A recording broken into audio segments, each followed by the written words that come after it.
You're about to hear a chapter from Rulers and the Shadows on the myth of democracy and the power of the unseen. This book is not fiction, it's not theory. It's a documented investigation into how intelligence services, global networks, and unelected actors shape the world we live in, behind the curtains of official politics. My name is Dr. Bodo Schiffmann. As a doctor, author, and independent researcher, I was forced into exile for questioning official narratives in medicine, history, and geopolitics. This book is my response. It's a roadmap through the world's most powerful hidden structures. Intelligence agencies that were never designed to protect the people, but to control them. Foundations and corporations acting above nations. Digital surveillance systems marketed as progress, and a global elite that govern through crisis, fear, and narrative manipulation. What you're about to hear is not comfortable, but it is essential. Because truth is not always where it is broadcast. Sometimes it hides in the shadows. You can get the full English book, print or digital, and also a German version, at bodo-buch.de. Now let's begin the chapter.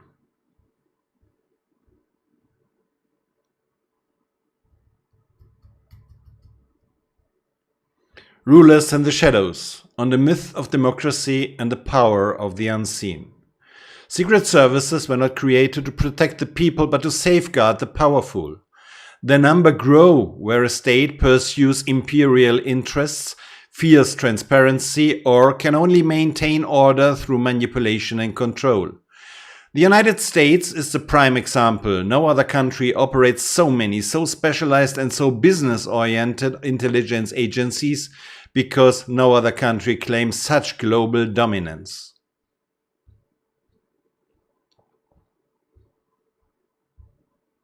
Dedication. For Johanna and Magnus, my beloved children and the light of my life. This book is dedicated to you. It is written out of hope that someday you will live in a world that is truly free. Free from surveillance, manipulation and digital enslavement, free from central banks that keep people in debt bondage, and free from CBDCs that aims to replace freedom with control. May this work be a small contribution to helping you recognize the truth, find the courage to defend it, and never forget that freedom is not given but must be won. With love, Dad. Forward. My name is Dr. Bodo Schiffmann. As a doctor, author, and politically engaged person, I have witnessed a development in recent years that deeply concerns me. Not only as a citizen, but also as a father, friend, and fellow human being. This book is the result of an intense pursuit of truth in a time of widespread deception. It did not come from anger, but from a sense of responsibility. This work is not a novel. It does not tell a fictional story and does not follow a dramatic arc of suspense. It is a reference book, a documentation, a commentary on the state of the world, full of sources, references, interpretation as perspectives. Each chapter stands alone. They can start anywhere, be a pause, jump back, or read across. The common thread does not come from the chapter order, but from the knowledge itself. I invite you to question your perspective, and I hope this book not only provides you with information, but also offers guidance, courage, and a push towards self-responsibility. ChatGPT and Grammarly are my co-authors on this book. It would not have been possible for me to create this book in such a short time without the help of these digital tools.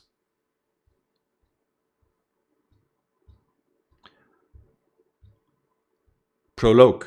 The power no one elected. Where power operates without responsibility, control is just an illusion. And where control is merely an illusion, those who are unseen hold the reins.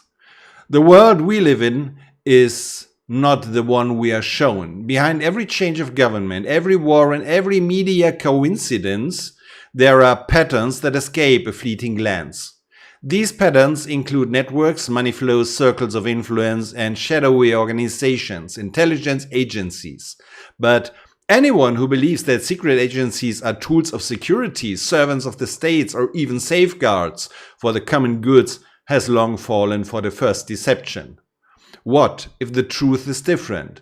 What if intelligence agencies don't serve governments but hold their strings in their own hands?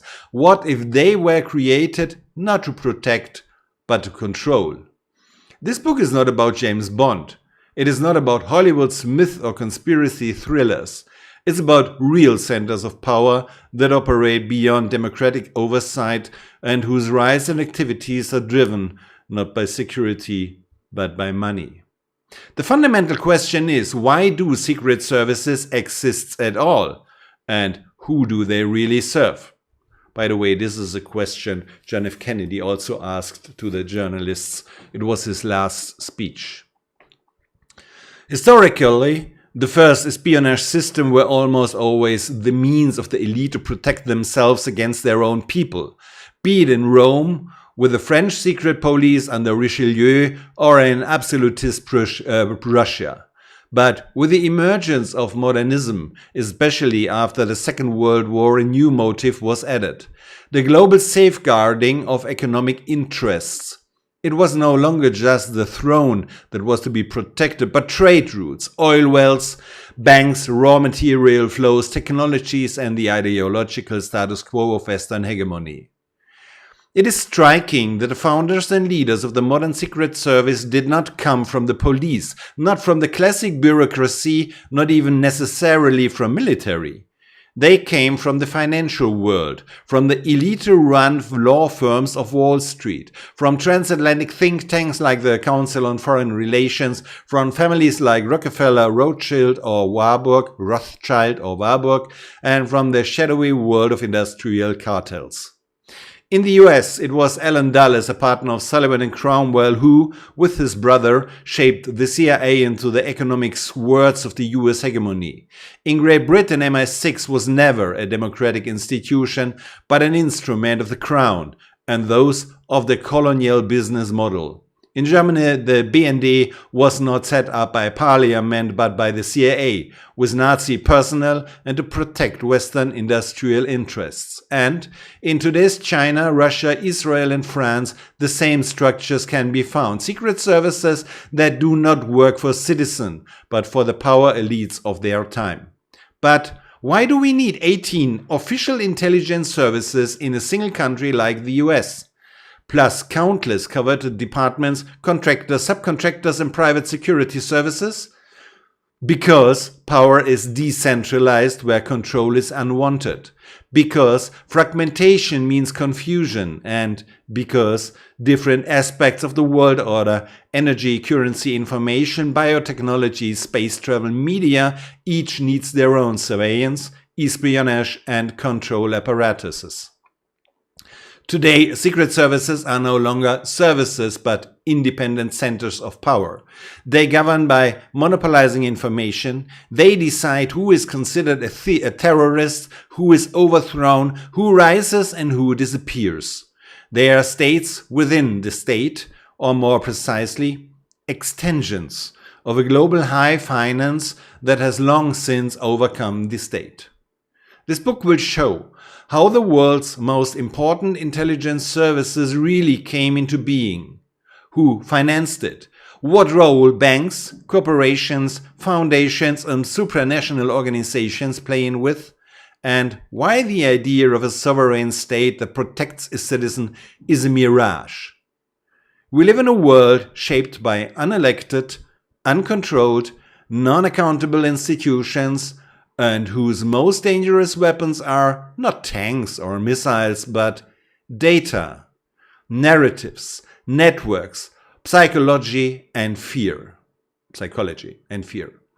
Anyone who wants to understand why wars are fought, who really decides on vaccination campaigns, whose interests are behind seemingly spontaneous upheavals, must understand the language of the intelligence services and know their clients. This book is a map of their invisible power. Welcome to the true deep state. Chapter 1. why secret services exist at all. It was not the protection of freedom that originated, but the control of power. 1.1. The legend of the protective state. If you ask an average citizen why intelligence agencies exist, the answer will usually lie in the sphere of security, counter-terrorism, or counterintelligence. One thinks of scenarios like 9/11, cybercrime, conspirational meetings of sinister figures in basements, and a state that opposes all of this. But this idea is, historically speaking, a myth. Secret services were rarely founded to protect the population. They arose because power structures needed a mean of control and an information advantage. They were tools of rulers, empires, dynasties, and in modern times, economic military complexes. 1.2. Power needs knowledge. The basic function of a secret service is not protection, but knowledge, and exclusively knowledge. Knowledge that is withheld from others. Those who control information and control decisions, and those who control decisions control systems. Whether in feudal China, in Rome during the imperial era, in the Ottoman Caliphate, or in absolute France, espionage, observation, manipulation, and betrayal were constant tools of rule. Modern state espionage is only a mechanized, professionalized constitution of these old patterns. From dynasty services to state security. The first modern secret service in today's sense was not a democratic achievement, but an instrument of absolutist rule, the Service de la Police Secrète under Cardinal Richelieu in the 17th century. Its purpose? Not the protection of the people, but the elimination of internal opponents, the suppression of dissident, the observation of the aristocracy. He was the eye of power. The British Crown also uses an informal espionage network to secure the empire as early as the 19th century. From 1871 onwards, the German Empire maintained military reconnaissance units which overlap with the political police. 1.4. The explosion after 1945. It was not until after Second World War that the largest expansion and institutionalization of intelligence services worldwide took place. The reason was not a sudden realization of terrorist threats, but the ideological and economic conflict between East and West, the Cold War.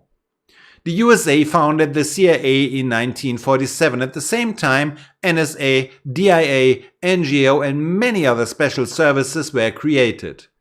Europe followed. The BND, 1956, the SDECE in France, the restructuring of the British MI6. In truth, this was the beginning of a new phase. Intelligence services were no longer used only for internal control, but for global control of markets, governments, and resources.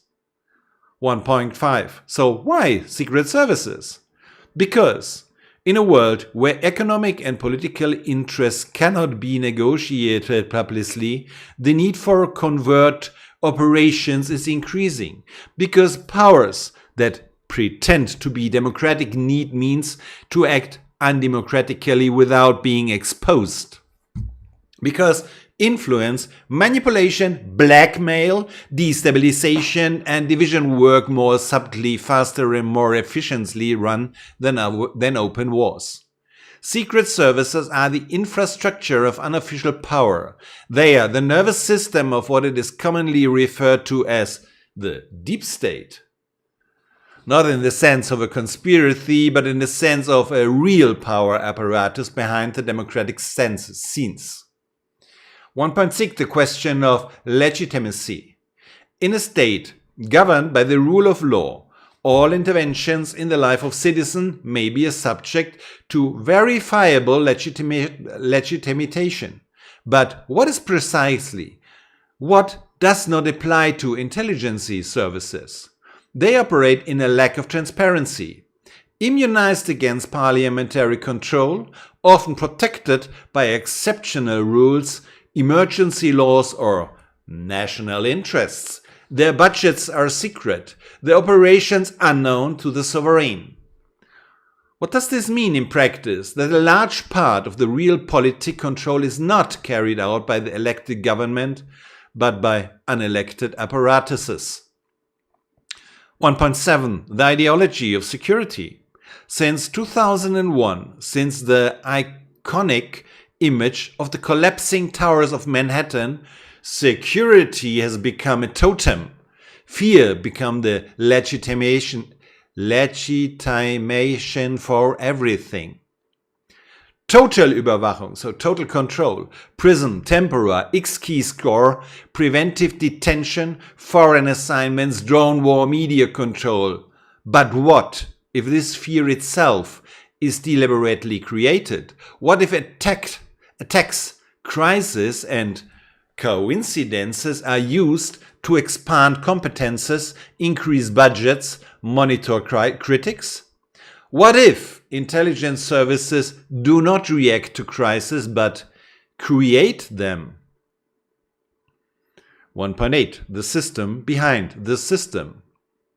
This book will show that intelligence services today are not tools of the state, but instruments of transnational interests. They do not serve the people, but the elites. They do not protect against terror, but deliberately created in order to enforce systems of order. They destabilize the countries in order to open up investment areas. They manipulate elections, markets, and opinions. In short, they are operational executive of high finance.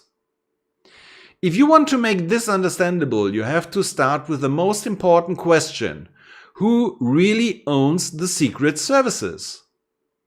This chapter has given the first answer. The following ones will specify them and substantiate them.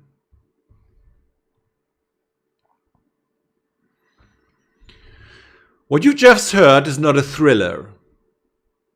It is reality stripped of its mask. If we fail to understand who really controls intelligence services, who benefits from endless surveillance, and who orchestrate the permanent state of emergency, we will remain pawns in a game we don't even see. Rulers in the Shadows is more than a book. It is a mirror, a weapon of awareness, and a call to reclaim our sovereignty. Please share the content, start conversations, and support this independent book at bodo-buch.de. And thank you so much for listening and for standing on the side of the truth. May God protect us all.